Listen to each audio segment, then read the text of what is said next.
Faith and hope is the light that leads us from the impossible to the possible.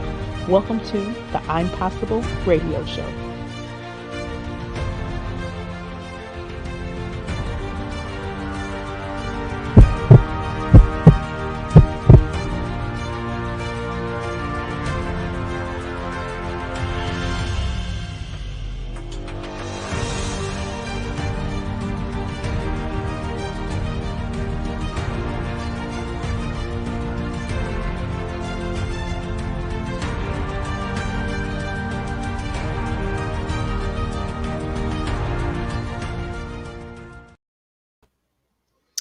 Good evening, everyone. Welcome to a special edition of the I'm Possible radio show. And pretty soon you'll figure out why it's special, of course. One, because it's not Saturday morning, of course, at 9 a.m. But I have a very special guest on today. But before I introduce who that guest is and what we're going to be talking about, let's get the formalities out of the way, as we always do. So, if this is your first time tuning into the show or to JQLM Radio and you would like to share with your family, friends, and followers on all the different ways that they can tune in, be sure to tell them to download the JQLM Radio app on their Apple or Android devices. You can also listen live via Amazon Alexa, TuneIn app, Stream a Simple Radio app, and a host of other platforms, of which you can find located on our website, where you can also listen live at egoentertainmentnet.com. Also, don't forget to follow, like, and share us on social media. We do follow back. You can connect with us at JQLM Radio on Facebook, Instagram, and Twitter. You can also connect with Ego Entertainment Network at EgoEntNet. That's EgoEntNet on Facebook, Instagram, and Twitter. Also, don't forget to connect with us on LinkedIn at Ego Entertainment Network. And last but not least, if you would like to connect with myself, Lady J, you can follow me on Facebook at Lady J Brand, on Instagram at LadyJ.co, on Twitter at JQ_1, that's JAQU underscore and the number 1, on LinkedIn at Lady J. Also, don't forget to follow the I'm Possible Radio Show on Facebook at I'm Possible Radio Show and on Instagram at I'm Possible Radio. And last but not least, if you would like to learn more about myself and all of the different brands and shows that I host and different products and services that I offer, you can visit my website at ladyj.co. Now that we have all of that out of the way, let's go ahead and introduce our guest for today. Our guest is none other than Rhonda Thompson of Total Breakthrough Center. Welcome to the show, Rhonda. Hey, Lady J, thank you so much for having me. I'm so honored and happy to be here. We've been trying to make this happen for a minute. So I'm glad that today is the day. Yes, we have. It's been a long time coming. It's all right. Everything's right on time, just the way it's supposed to be. Yes, yes. So even though I introduced her as someone, she owns the Total Breakthrough Center, today we're actually going to be talking about her story, of course, because you all know this show is all about people sharing their stories of overcoming the impossible so that you all can realize that they were still possible in spite of those circumstances. And because they are possible, so are you. So with that being said, Rhonda, will you introduce yourself to the listeners real quick and just tell them where you're from, what you do, and what you like to do in your spare time? Sure. My name is Rhonda L. Thompson, and I live in Metro Atlanta. I was brought up in Buffalo, New York, and the Poconos before I moved here to Georgia. But some of the things that I like to do in my spare time, I'm an avid photographer. I love to write. I love to just cook a whole lot because I'm Italian. And I'm the owner of Total Breakthrough Center, which we'll get into later. Counselor, coach, speaker, mentor, trainer. And I can't wait to share my story. All right, awesome.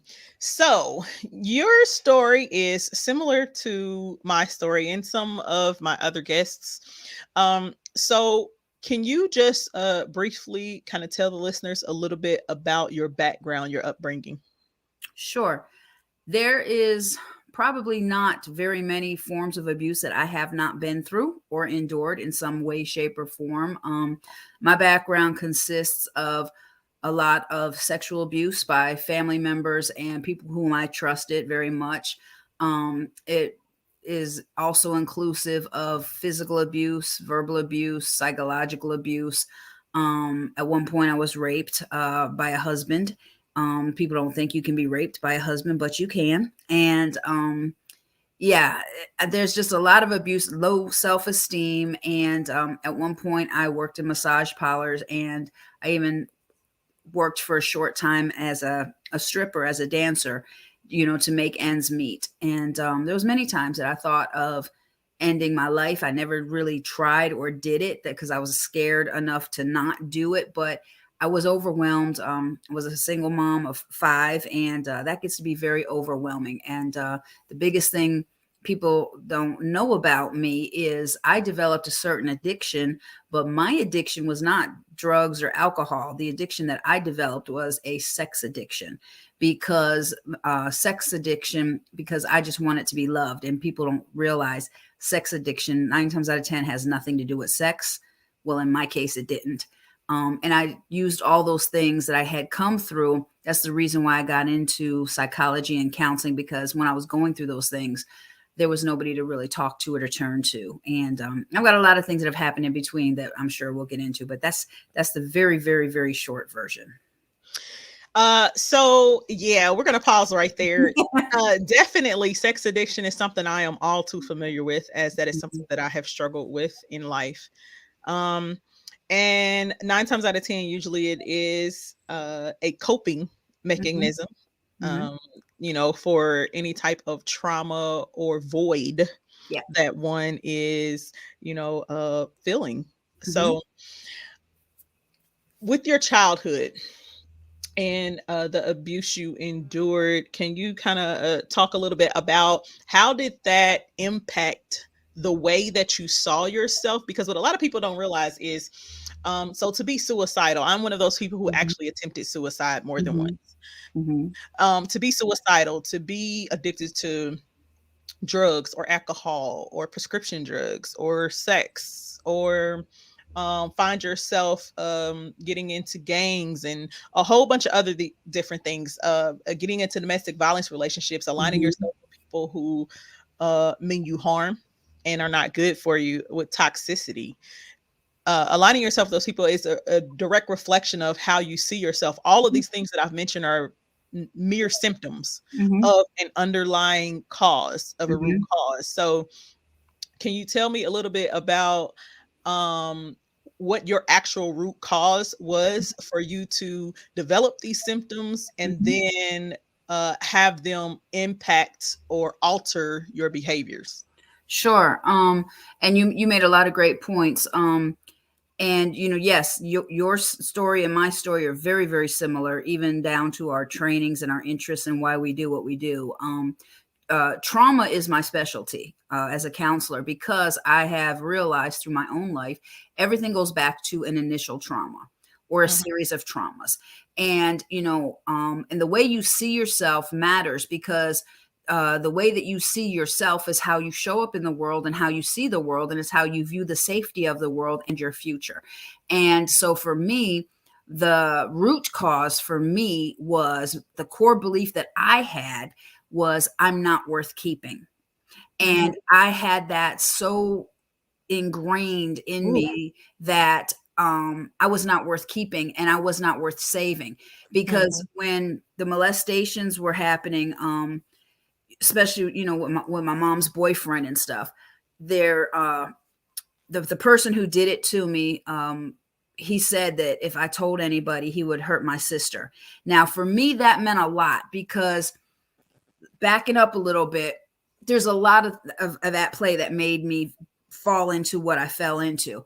And I'll preface this by saying nobody plans to do this. Like, nobody sets out and is like, "Oh, I'm going to do this or I'm going to do that." It's a mhm, consequence of events that happen based on what you're going through. And looking back now, I know the way I responded was 100% normal compared to what I was dealing with. Because for so long, I thought I was so abnormal and something was wrong with me. And there was nothing wrong with me. It was a normal reaction to the things that were happening to me. So mhm, for me, um, the very first thing that happened was my dad left when I was 2 years old, and at 3 years old. The very first childhood memory I have is my mother telling me, she always told me my sister was my responsibility, and she left me alone with her to care for her and to take care of her. And she always said, your sister is your responsibility. You need to protect your sister. And when I was 3 years old, my mother put the put my sister on the bed, and some kind of way she got to the edge of the bed and she was falling, and I caught her as best I could, and was screaming and stuff because I was scared, and I was holding her. She was heavy. And then when my mom came in, she like pushed me aside to and said, what did you do to your sister? Why are you hurting your sister? And she immediately grabbed my sister, and I remember that vividly. That was the first thing. And you know when things happen, they don't have as much of an impact unless they're repetitive throughout your childhood, and then they start to get ingrained. So that was the first thing that I remember. Now, going forward, when I was getting molested by my mom's boyfriend, Mm-hmm. now because he said he will hurt my sister. That's why I was like, I failed taking care of my sister when I was 3. So that was enough to keep me in place. And I was 12 years old, and and I laid there and I let him do it because I wanted to protect my sister, because Mm-hmm. I didn't protect her before. And fast forward, my sister was getting molested by another one of my mom's boyfriends, and she ended up taking him to jail. And all this time, I didn't say anything about the man who was molesting me. So I finally got the courage, and I told my mother, look, so and so has been doing this to me. And she looked at me, she backhanded me, and she said, you lying slut. I'll never lose another man because of you. That's a second instance that Mm-hmm. where she rescued my sister and threw me to the side.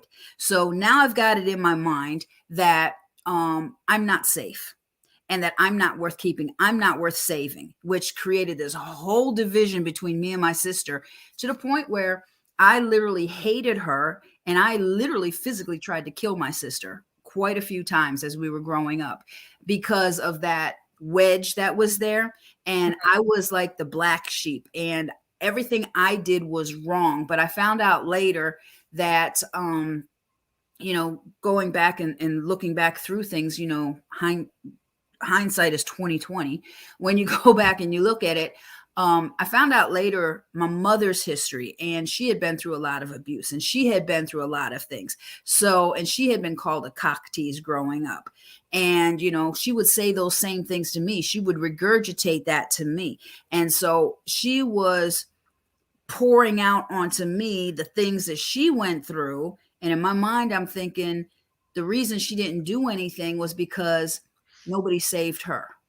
And there's like this phenomena that happens with mothers and daughters, especially the oldest, that when something happens, you would think the mother would go in and protect and all that. But sometimes they're like, they know what's going on, or they have an inkling of what's going on, and nobody saved them, so they don't save you. And Right. that was the second time that got repeated to me. And then that started a series of me feeling, like, okay, I'm on my own. I'm going Mm-hmm. to have to do this myself. And so then my next thing was, how do I get out of this house? That was my mission in life, was to get out of that house. So I was trying to find the fastest way out of the house because it wasn't safe for me. And, when I was 13, I had my first abortion. And that's a whole nother story. And I never told my mother because, I had this history of knowing that I couldn't tell my mom something. She wasn't going to protect me in that Right. sense. Even though she said she loved us fiercely and she protected us, when it came down to it, what I made that mean was I wasn't worth saving, or I wasn't worth keeping, that I was dispensable. So Mm-hmm. I did Yep. not tell her that I was pregnant. And my guidance counselor actually took me to get my first abortion. And I did it by myself. And I didn't tell my mom until like a year and a half later that even happened. And, fast forward, trying to get out of the house. I joined the Marines because in my mind, I wanted to, do something to where nobody would hurt me anymore. So I was like, well, first of all, the recruiter was very cute.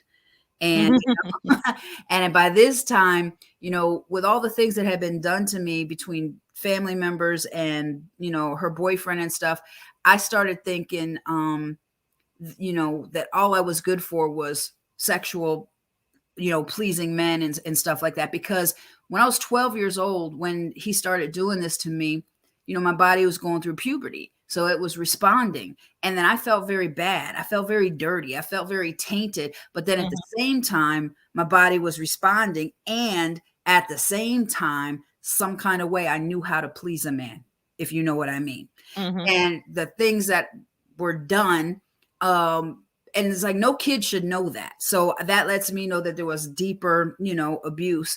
And so I got the image in my head that that's all I was worth. So that's when I became very, I became very promiscuous once I left the house. I joined the Marines, because I wanted to be strong and tough and nobody would hurt me. But then I got pregnant and got out of it. And then a whole nother lifestyle opened up in college when I didn't have any rules. But that's when I developed and realized I had a sex addiction, was when I was in college. Because now if somebody would do something for me or be nice to me, I'm thinking in my mind that I have to sleep with them, because all I wanted was to be loved. That's it. Right. I just wanted to be loved. I just wanted somebody to protect me and be with me.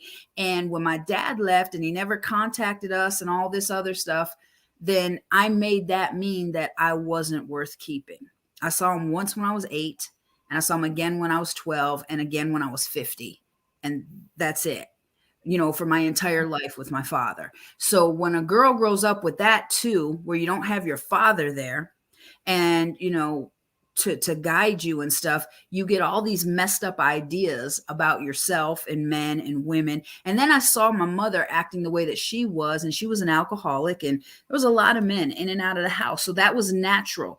And I know now, and I'm not saying anything negative about my mom. It's just, this is the facts. This is the truth Right. I grew up with. So this is no shade to my mom. She's passed now, but she was very promiscuous. And she taught us and raised us, always have one guy on the side, always have somebody doing this, never settle. You can never trust a man. And believe it or not, she raised us to be prejudiced, because she was very prejudiced. And I never could get with that, because I just couldn't get with it. So that was the example that I had all this time.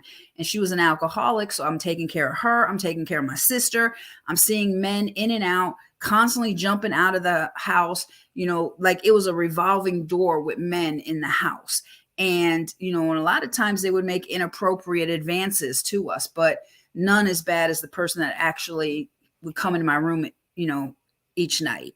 And you just kind of got used to it. And then she would tell me, well, you're just, you're a cock tease, or you're, you think everybody wants to be with you. And it's like, I'm not doing anything to bring this on, but she couldn't see that, because now I know her history, and that all that stuff was said to her.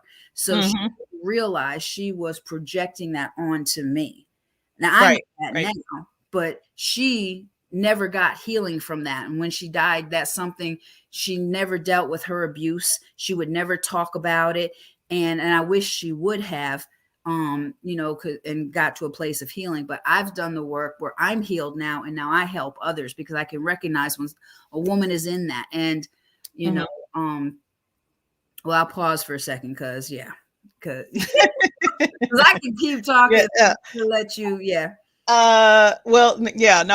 Listen, the background was very needed for us to continue into the next phase of this conversation. But there are a couple things that you mentioned that I do want to touch on. But before we get into that, I want to go ahead and take our first commercial break really quickly. And when we come back, we'll go ahead and recap for those who are joining us. And then we will continue this conversation and talk about the the next phase of of your story, and kind of touch on some of the things that you talked about, as far as, because I know there are some people out there who are experiencing or Mhm. going through some of the same things that you did, Mhm. and where you are relatable, Right. for them. So, and then we'll get into how you climbed your way out of this Mhm. into a much healthier mindset and behavior. So stick and stay, everybody. We'll be right back. You are tuned in to the I'm Possible Radio Show with your girl, Lady J, right here on JQLM Radio, a division of Ego Entertainment Network.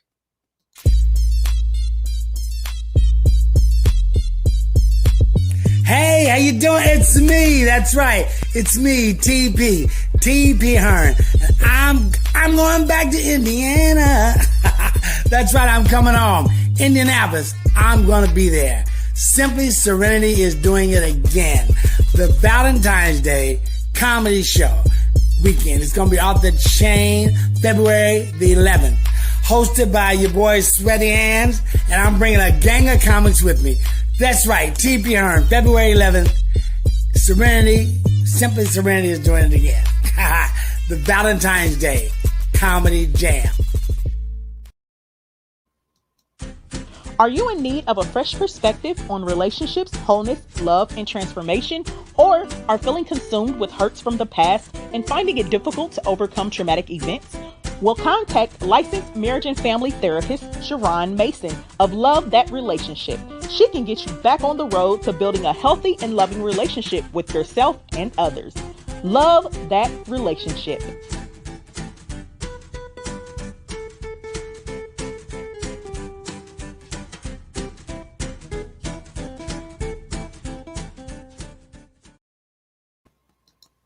Hey, it's your girl, Lady J, and this is a special public service announcement. The Gallery Event Center of Indianapolis, Indiana is now an official partner.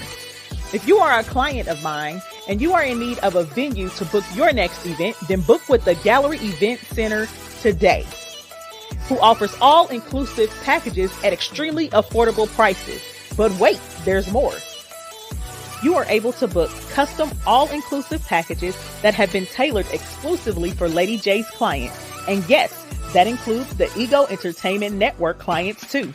Connect with me today at ladyj.co to receive your promo code and visit the Gallery Event Center located at 5852 East 82nd Street or call 317-534-6399 and visit their website at thegalleryeventcenter.com. This has been a special.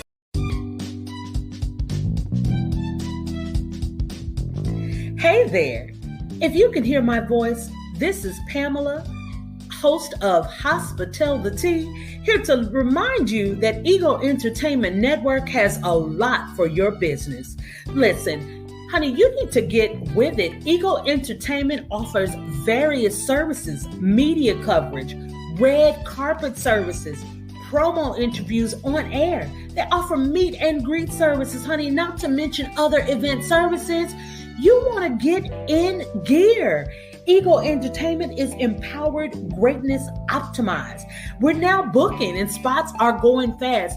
Ego serves the United States and all event types, honey. So if you are opening a business, having a store opening, a restaurant opening, and you want some coverage, Ego Entertainment is the way to go. Call or text 317-886-0296 or go to egoentertainmentnet.com.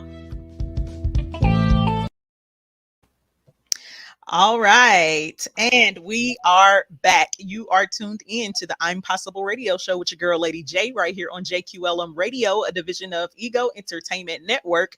And of course, this is a special edition. And my guest I've been talking with is Rhonda Thompson. And she has been sharing her story of overcoming the impossible. For those of you who are just now tuning in, she during her childhood, she went through rape, she went through molestation, she went through feeling unprotected.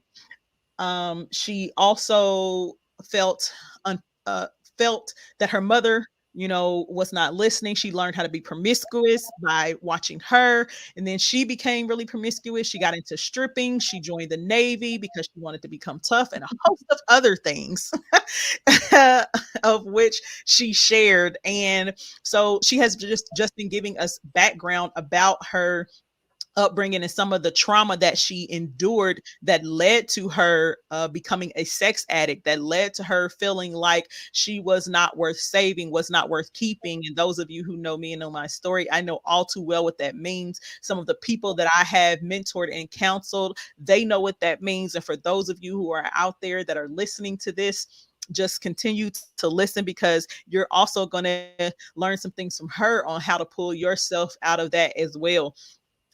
And whenever I am in conversation with individuals whose stories kind of align with mine, I am just in awe, because you don't meet too many people that have stories that involve a host of uh, all different types of trauma. It's usually one or two different types of trauma. And so it is really amazing to see someone who has experienced a myriad of things in life that was meant to kill them, that was meant to destroy them, that was meant to completely, tear them down and or make them extremely bitter and just toxic, and they become the complete opposite. That is rare in life. So Rhonda,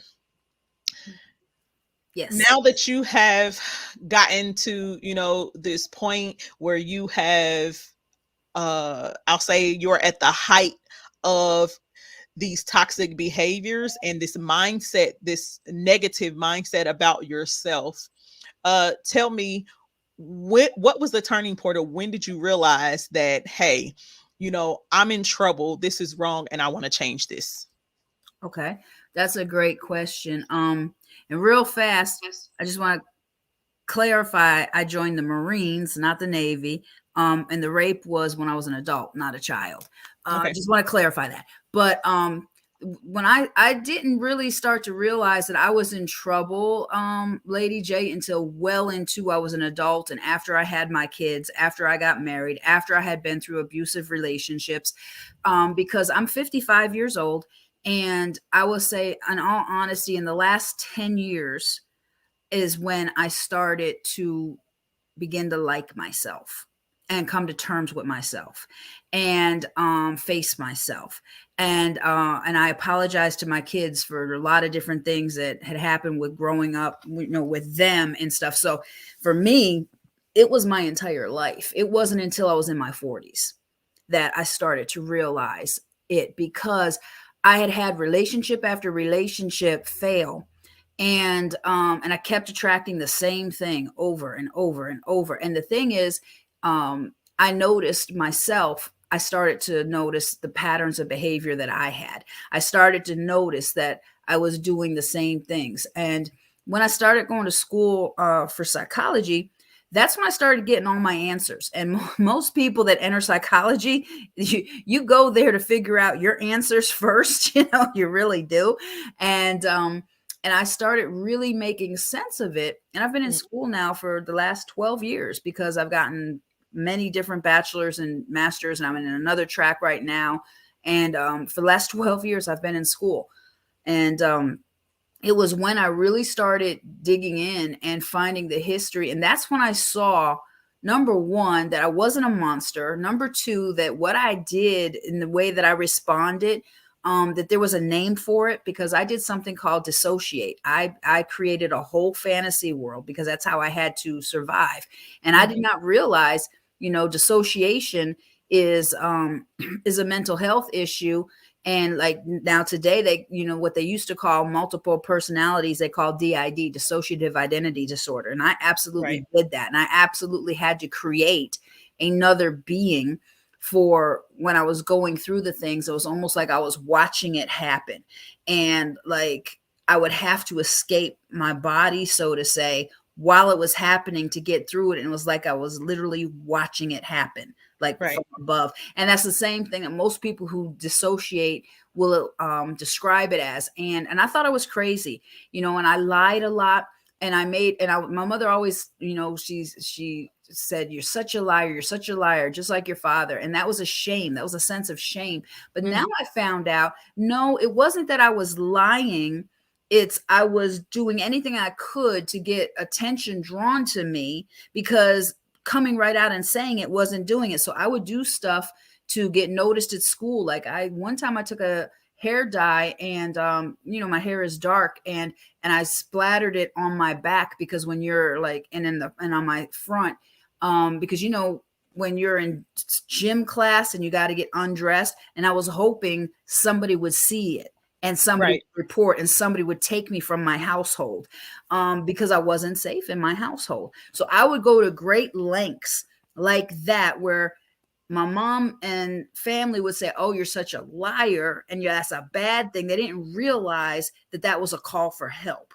So, and that was the only way I could figure it out. But I didn't realize I really, really, really had a problem until like, 40s. I started working on it. I'll say about in my 30s.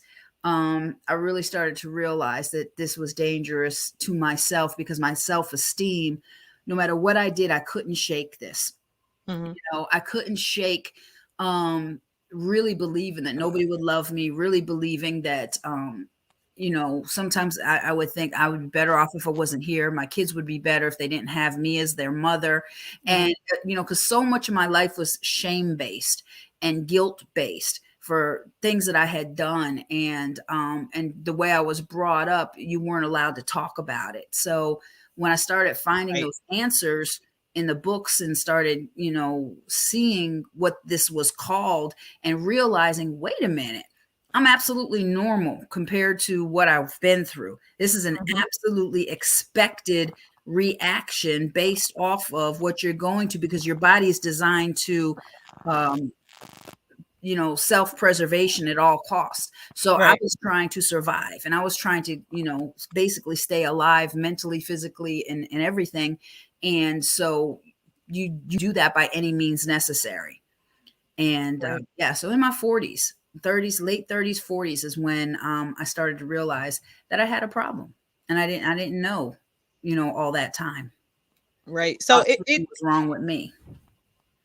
It definitely speaks to those who feel like, oh, it's too late in life. I'm always going to be like this. Even though I realized it in my 20s and started to do the work, it took me a while. I didn't really, really come into true healing and really start to be dedicated to do the work until and come into the understanding of my identity and who I was, and understanding that it wasn't tied to anything that happened to me or my parents until I was 30.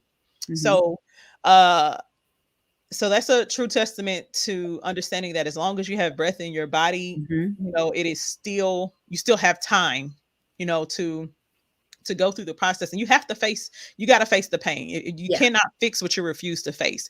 And you have to understand that people, especially your parents. So a lot of trauma involves our parents, either something they did or did not do. And so what a lot of us tend to do is we internalize everything that they give us verbally, mentally, physically, emotionally, all of those things. And then we tie it to our identity, and who we are has nothing to do with what they've said, how they treat us, or anything that goes against what it is that God says, who it is that God says we are, and whose we are. So anything that is designed or has been designed or used to tear you down and to kill you spiritually, mentally, emotionally, even physically, has nothing to do with who you truly are and what you are and how valuable you are and things of that sort. And we have to realize too that our parents, they had lives before us. And they had experiences before we were even thought about. And based on how they reacted to those experiences, and based on what tools and or resources were available to them, will determine how they parent and will determine what they pass on. And so it doesn't excuse their behaviors, because all it takes really is to reach out for help and to ask. But what it does do is give us a little bit of insight into why they do what they do, into why they are the way they are. Mhm. And it gives us the ability to be able to understand that people cannot give what they do not have. They cannot Yeah. teach what they do not know. Right. And understanding too that you have a choice in situations like this, or when you're dealing with traumas, you have a choice to either become a product Mhm. of that environment or a product of that experience, or you can become the exception. Right. So you realized it in your 40s. Tell Yeah, me, because what process did you go through, or what steps did you take to begin the process of healing and coming out of those different behaviors and altering your mindset? okay. Yeah, great. Another great question. For me, at this point, I had 5 children. I had grandchildren. I was a grandmother at 34. I lost my oldest grandson. He was murdered on his 13th birthday. It was after that. And I had been through 2 marriages, 2 divorces. For me, you get used to putting everybody before yourself. So for me to put myself first, that was unheard of. Mhm. Um, so I actually developed compassion for my mother first. That was the beginning for me, as I started to wonder what happened to my mom while she was still alive. And I started to think, because I started to realize, hurting people hurt other people out of their own Mhm. hurt. And I wanted to know what my mother's story was. And I started to inquire a little bit. And when I saw how hard it was for her to even speak about her past, and Mhm. none of her brothers and sisters would speak about it either, I was like, okay, there's something huge here. Mhm. Huge. And I developed compassion for my mother first before I started looking for healing for myself. Mhm. Because you know, again, I was used to putting myself last. But for me, the process that I did, there was no specified process. I actually went to something called Landmark Forum, and I had a breakthrough there. And it was the type of coaching that they did. It made me confront. Because at this time, I had had 2 abortions. It made me confront the abortions that I had. That was something I never dealt with and I never faced. And that when I had to confront that, that was the beginning of the breakthrough for myself, because I had always justified and rationalized, but I never faced what it meant for me to have those 2 abortions. And the coach, and he looked just like my father. He was Italian too. And he gave me a challenge to find my father. And I had not talked to him since I was 12 years old. I saw him once when I was 12, and I'm in my 40s now. And he's like, I don't care how you do it. And this weekend, find your father. And if you do, I promise you miracles. So I Right. found my father some kind of way. I found him, and I had the conversation, and I was able to ask him, why did you leave? Did you leave because of me? Because this whole time I was convinced it was me. And I said, I feel like I wasn't worth keeping. And he said, no, Rhonda, it had nothing to do with you. And just having that conversation, that was the beginning of my healing. As I was able to find my father, I was able to ask him, I was able to see the pain that my mom was going through. I was able to have compassion for her. And now I saw what my parents were working with. And that was the beginning for me to, come to my realization. But when he told me that it had nothing to do with me, that was everything for me. And just the fact that I found him and I was able to ask him every question. How come you never looked for me? How come you never talked to me? My birthday is the same day as yours. It's like, so I was able to ask, and that was the beginning of my healing, is I was able to finally confront, not in an aggressive way, but in a loving way, and say, look, I've been carrying this all these years and I just need to know. Even if it hurts, just tell me what's the truth. And he was responsive, and he broke down crying, and he told me. And that again let me have compassion for my father, and that opened up a relationship. And he died last year. So I was able to meet him when I was 50, and he 52. He was able to see some of my kids, and we were able to get to know each other a little bit before he died. So I'm grateful for that. And my mom died 10 years ago. And you know well, 11, a little bit longer than that. But, for me, the process was getting the answers from my parents. Now, my mother never answered me, but my father did. And that was the beginning. So when I found that and confronting the abortions that I had, because I was so good at hiding what I felt. I was so good. I'm the one that always had the smile on the face and was dying inside. I'm the one that always looked like she had it together because I had to care for everybody, because I was a single mom. I took care of all my kids, because when I got divorced from my first husband, I divorced him because he was gay. And then I had to deal with my kids and deal with all their stuff. And, so I was used to putting everybody first. So that's why I think it took me so long to finally put myself first. Right. And when I finally started to put myself first and gave myself permission to put myself first and to get the answers, that's when it started to change for me. Awesome. So I always try to give some tools, some practical steps that people can use to start the healing process and to start to address trauma.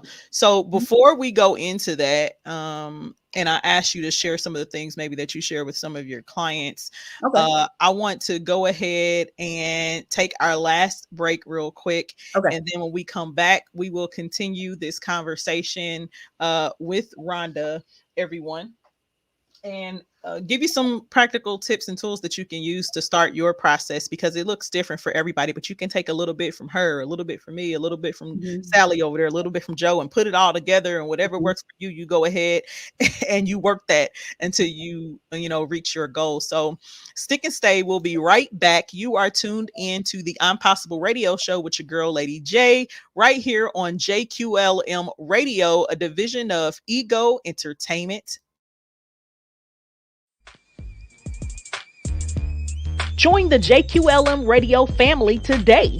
Syndicate your show or come host and produce your own show on air, live, or pre-recorded from anywhere in the world. That's not all. JQLM Radio also distributes your episodes to all major podcast platforms like iHeartRadio, Spotify, Spreaker, iTunes, Google Podcasts, and more. Come join this full service and support platform. Get help with sponsorships, built from our current listeners from all over the world in 45 countries and growing. Gain access to promotional materials and let JQLM Radio promote you too. And be a part of our live media coverage team that covers events and hosts red carpet activities with celebrities and more. For more information or to join now, visit www.egoentertainmentnet.com. or email us at jqlmradio@gmail.com. JQLM Radio, real voices, raw entertainment, and relevant topics. Track, Funk by Arulo. Indianapolis, it's time to turn your New Year's resolution into a lifestyle. Get ready for Impactful Fitness presents Operation Move event. It's going down Saturday, February 5th, 2022 from 11 a.m. to 4 p.m. at the Spotlight Indie Event Center located at 5060 East 62nd Street, Suite 100. Tickets are only $20. Music, demos, vendors, snacks, live classes, networking, and more. A portion of the proceeds go towards the Move organization. Ready, set, go. Get your tickets right now at impactfulfitnessllc.com.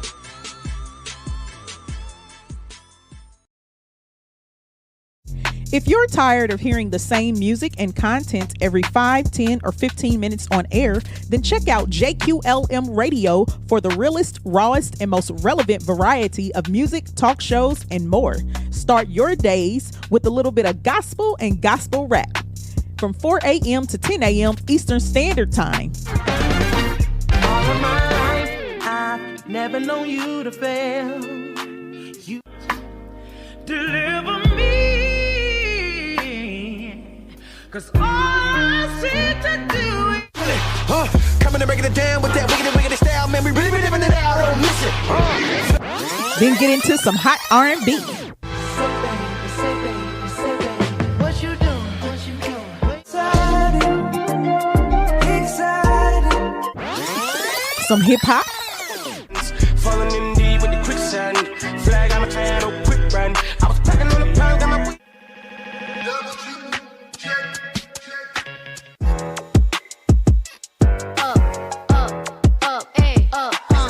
Look, once upon a time, and I heard that. a little bit of pop, Watermelon sugar, strawberries. and some neo soul for the rest of the day. JQLM Radio, real, raw, and relevant. Holds my hand. All right, and we are back. You are tuned into the Impossible Radio Show with your girl, Lady J, right here on JQLM Radio, a division of Ego Entertainment Network. And we've been talking with Rhonda, and she's been telling us her story about overcoming the impossible and how her trauma has caused her to, really look at herself, go through the process of healing, and then equip her with the necessary tools and wisdom to then create total breakthrough so she can help others do the same. Now, Rhonda, I was sharing before the break that I always like to give practical tools and tips that people can actually use to start their process of healing and or overcoming the different traumas and or life's hardships, even if it's not trauma, if it's a hardship, that you're going through. How can you, what can you do? So one thing I would like to share is, first, there's a difference between coping and healing. Mm-hmm. So a lot of times when you go into different programs, the end result is always to come up with I'll say a coping plan, or a plan to help you cope with the things that you've been through, but that should never be the end result. I truly believe that everybody has the ability to really be healed, and it's not that you'll be perfect and you'll have everything going right for you and you won't struggle to anything, because then that will make us perfect, and all of us are imperfect. So but it does give you the ability to live, instead of just coexist with Right. what it is that you've been through. So oftentimes we confuse coping with healing. Coping suggests that you have found a way to coexist with what you still possess, but need to release in order to move forward without finding yourself back where you started repeatedly. Right. And healing suggests you have found a way to live through exercising forgiveness and participatory deliverance to rid yourself of the toxic matter that hindered your ability to move forward. And I wrote that in my book, the first part of the life support series, where I lay out, share my personal story. And I had to come to the understanding that one, healing is a holistic thing. We talked earlier in the show that we have to address the root issues, Right.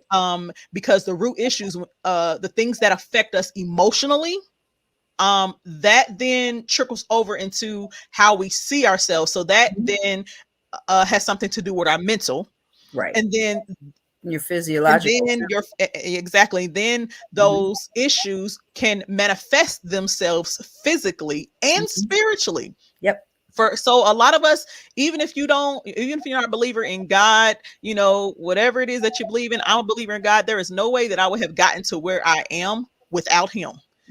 And so it's a holistic thing, and it is a process. It doesn't happen overnight, but the more that you exercise those tools as you go through life, and you find yourself in situations where maybe some of your triggers, may be activated, you'll find yourself being able to go through those steps quicker. You'll find yourself not being stuck for 20, 30, 40 years, and things of that sort. So can you share a little bit about what tools and lessons have you learned that you share with your clients on how to start their process and get through some of those things that seem impossible to overcome? Sure. The hardest thing to do, and the first thing you have to do is face the person in the mirror. I mean, that's the hardest thing to do, because you lie to you all the time, but then you're also listening to you all the time, and you believe you all the time. So we can be so disconnected from ourselves to where we don't even recognize ourselves or acknowledge ourselves. And the hardest thing to do where I had to start was I had to look in the mirror and I had to realize, number one, I did not like myself, and I had to be honest about that. And I was hurting, and there was many times I wasn't a good mother, and I had to own up to everything I did. And I had to realize that, Mhm.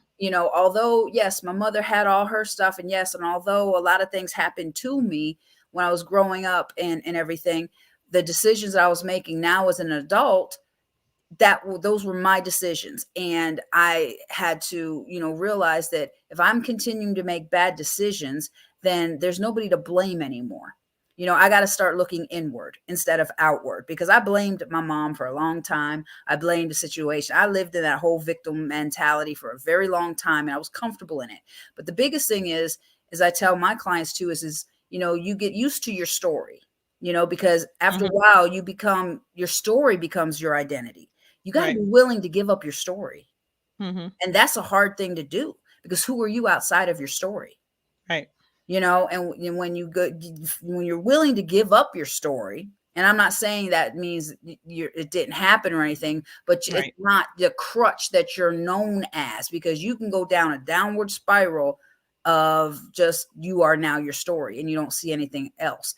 And but what I did is I looked at I had to look in the mirror, and I had to admit and own up to everything that I did, and I had to face myself. And I did not like what I saw.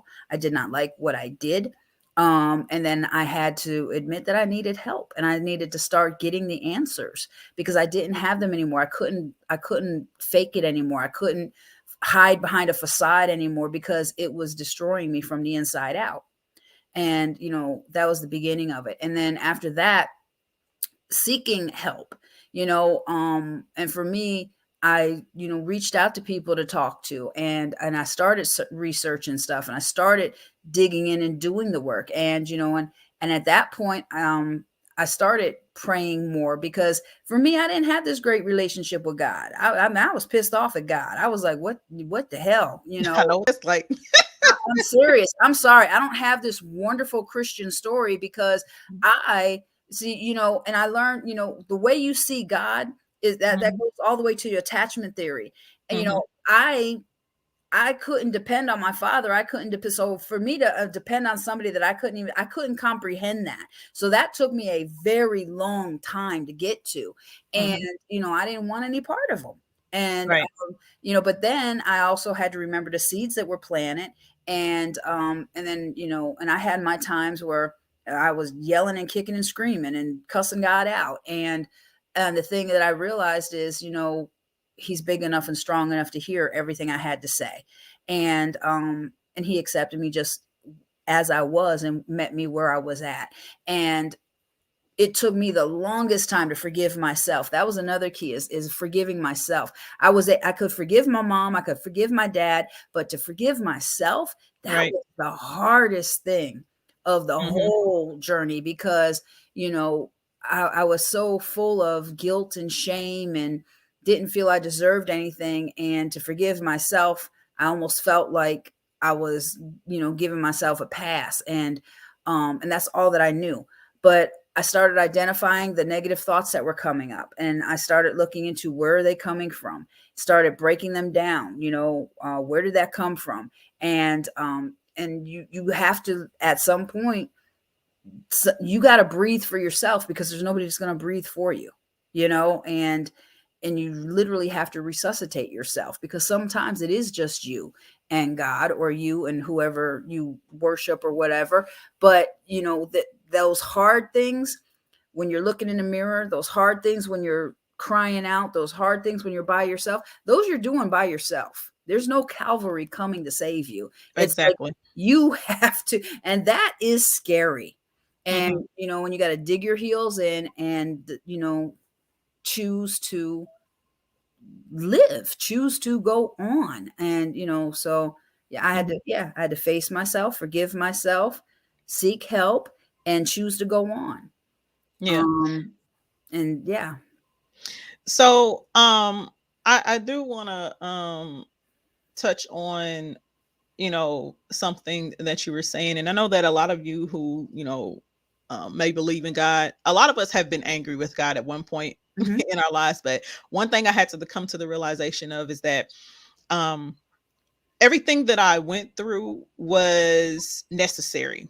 Absolutely. And I know people don't understand that when you say that, and it's like, what? You were a kid. None of that stuff should have happened to you. But if it never happened, then how was I going to be able to help the people that I would be assigned to later? Because he already knew that somebody has to go through it in order to teach somebody, because there are things that life teaches you that a book cannot, that an instructor cannot. Because even though I have a degree in psychology, the instructor, one of my instructor, and they have no clue on what it's like to grow up with parents who are addicted to drugs. They don't know what that's like. And unfortunately, while psychology does give insight into some of our behaviors, it is not something that can be applied to everybody on the same level. You know, it's not together, and it's based on a bunch of theories and tests. So life teaches you some things that they cannot, and that it cannot. And though the things that we go through in life are extremely painful, those painful moments not only give you tools and wisdom, but they keep you humble and give you a sense of humility. Because you understand that in this life, really, you have no control. He's in control, and that's it. And so we don't get to pick and choose the gifts and talents that we're born with. You know, we don't get to pick and choose those things, just like we won't get to pick and choose how we obtain the things needed to help the next person. So I would encourage people to think about the trauma and the hardships that you go through in life. And it's difficult to do that when you're in it, because when you're in it, it doesn't feel good. It doesn't look good. Even now, I'm going through some things, and you'll find yourself, you know, some of those same things coming back around again. And you have to realize and understand, though, that yes, you're getting a lesson out of it, but it's not just for you. And so that's real important, because like I tell people all the time, you know, everything you go through is not for you anyway. So you come through to the other side, you break through because you're meant to go back and pull other people through, and that weren't as strong as you. And you're like, oh my God, I wasn't strong. I was horrible through this, but you're stronger than you think you are. And you have, once you come through it, you got the blueprint now for others. And that's why we're saved to go through stuff. And, you know, and I used to be very resentful too. Like, oh my God, like I stopped telling people everything I've been through, because just to hear it coming out of my mouth, I'm like, Jesus, that's a lot. And it's like, I don't, it's like people are not going to believe that I was really through all exactly. You know, but I know now, like you said, everything is necessary, because I can identify with so many different people. And that's what makes me such a great counselor, because I can see what's not being shown, and I can hear what's not being said. I can read stuff that's not there. I can recognize any woman that's being beat up, that's covering everything up, because I did the same thing. I can recognize stuff that in the techniques that I use, most of them are not from psychology books. It's a God-given gift. It's from going through the experience. It's from being there. It's like, you know, I'm an addiction counselor, but you know, like you can't tell a crack addict what it's like to come off a crack and pain and stuff if you've never been that. So, you know, you go through those things because you're called to bring other people out. Right. So we're down to the last like minute and a half. Man, this has been a great conversation. Yes. Oh, wow. Can you, real quick, can you tell everyone how they can connect with you? Yes, absolutely. And I have a brand new workbook coming out this month. But yeah, you can connect with me. Totalbreakthroughcenter.com is my website. You can follow me on Facebook. She's got all my connects up there. I do have a show, Me Powered with Rhonda, on JQLM radio show. But if you need somebody to talk to or counsel, I have clients from all over the world. You can just call me. My number is 470-557-0515, and I will answer you back and, you know, work with you. But yeah, I would love to connect with you and, you know, help you on your journey. Awesome. Well, thank you so much, Rhonda, for being my guest on. Thank you for having me on today. So guys, that's all we have for today. So as I always say before I close out, after all of the hell you went through, the word through is an indication that you defeated the impossible too.